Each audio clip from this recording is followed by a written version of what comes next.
Well, I don't usually give up on projects, but I'm throwing in the towel on this one. I was going to make a dictionary of political terms that are commonly used that maybe everyone doesn't understand. Maybe us boomers understand them, but the Gen Z guys probably don't.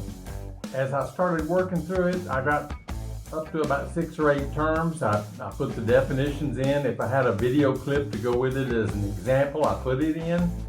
And then I realized this project is going to take a long time, and I'm already an old guy and probably don't have time to finish it. So I'm throwing in the towel.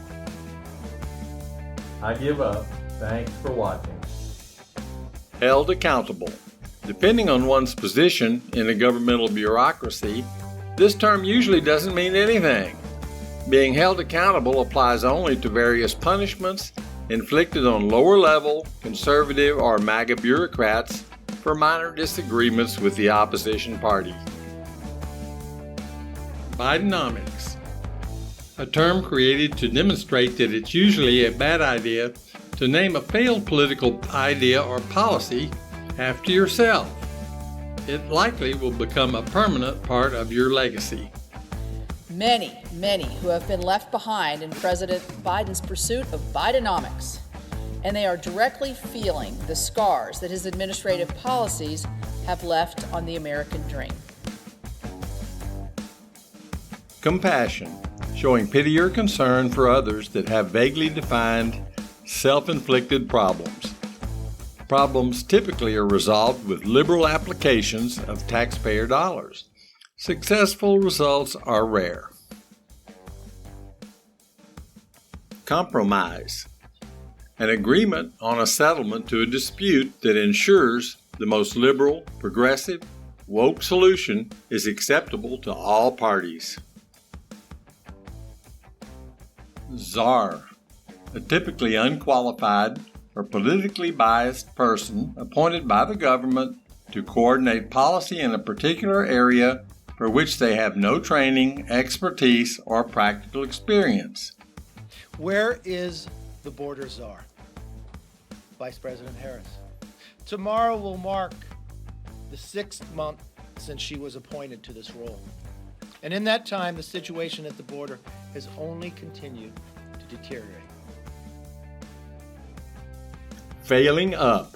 The process of promoting or moving ineffective, flawed, or criminal government employees to a higher position. In any other type of organization, these acts would result in a reprimand, firing, or a demotion or prosecution. In government, the opposite's true. These acts of a government employee result in giving the person a higher, more responsible, and powerful position, usually with a better pay grade. Investigation. An expensive governmental process whose primary purpose is to create an illusion for citizens that something is being done to solve a problem that was created by someone other than the government itself. Investigation is also used as an excuse not to answer questions. I'm sorry, I can't answer that. There's an ongoing investigation. You know, my only concern there is that investigations typically, they go to D.C. to shrivel up and die. Exactly right. You know, there are very few times when any meaningful action or findings come out of these investigations that seem to just eventually disappear. And the next thing you know, they're starting up another investigation into something else. Proportional response. A military term for putting troops in harm's way with no intention of winning a conflict. It typically generates a level of hatred from your adversary that ensures an end of the hostilities will never be achieved. This term is often used by politicians when explaining why the USA never decisively wins a war. As a result of that, Israel now has the perfect right to respond disproportionately. Yes, that's what I said. Disproportionately. People misunderstand what proportionality means. If you attack the United States, if a country attacks the United States and kills one person, or even fails to kill one person, just sends a bomb to the United States can respond by destroying the entire military of that country. There is no rule of proportionality applicable to a military response to a military attack.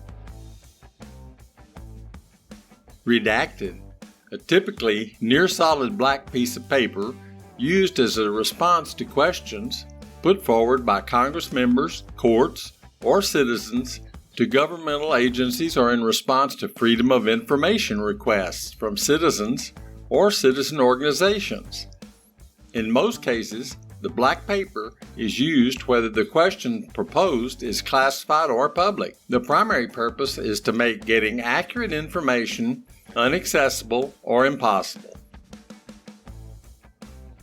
Undocumented non-citizen, a person who has entered the USA illegally, formerly known as an illegal alien or an illegal migrant.